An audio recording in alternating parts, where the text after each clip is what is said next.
নমস্কার বন্ধুরা, ছন্দা রান্নাঘরে সকলকে স্বাগত। দেখুন আজকে এসে গেছি আমি একটা ইলিশ মাছের দই ঝাল রেসিপি নিয়ে। তো মাছটাকে প্রথমে আমি কেটে ধুয়ে পরিষ্কার করে নেব, তারপরে আমি পিসগুলো বের করব। পিসগুলো বের করার পরে কিন্তু আমি আর মাছটাকে ধোবো না। আমি এইভাবেই ইলিশ মাছটা রান্না করি, আপনারাও করবেন, খুব সুন্দর হয়। তো দেখুন এসে গেছি, আমি লবণ হলুদ মাখিয়ে নিয়েছি মাছগুলোতে, মাথা লেজ বাদ দিয়ে দিয়েছি। আর কড়াইতে তেল গরম হয়ে গেছে, এই কড়াইতে দিয়ে দেবো আমি কালো জিরে ফোড়ন। তারপরে আমি মাছগুলো দিয়ে দেবো, একটা একটা করে মাছগুলো দিয়ে আমি ভেজে নেবো। ইলিশ মাছ অনেক রকমভাবে রান্না করা যায়, তো এই রান্নাটা আমি একদম হালকা ভাজার উপরে রান্নাটা করব, খুব সুন্দর হয় বন্ধুরা, আপনারা অবশ্যই একবার বানিয়ে দেখবেন। তো এইভাবে মাছগুলো সব দিয়ে দেওয়ার পরে আমি হালকা হালকা করে এদিক ওদিক করে একটু ভেজে নেব। আর তারপরে আমি দিয়ে দেবো মশলা, এর মধ্যে 1 চামচ পোস্ত আর 1 চামচ সর্ষে বাটা আর 4-5টা কাঁচা লঙ্কা আধ বাটা করা।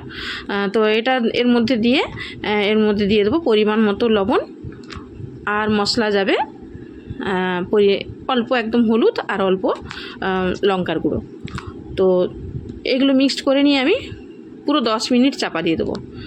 মাছটা খুব সুন্দরভাবে নরম হয়ে যাবে। দেখুন এরপরে 10 মিনিট পর ফিরে এলাম, 2 চামচ ফ্যাটানো টক দই এর মধ্যে অ্যাড করে দিলাম, দিয়ে তারপরে আরও নাড়াচাড়া করে নিয়ে আমি 2 মিনিট চাপা দিয়ে দেবো। দেখুন একদম রেডি হয়ে গেছে আমার ইলিশ মাছের দই ঝাল। সকলে সুস্থ থাকবেন, ভালো থাকবেন।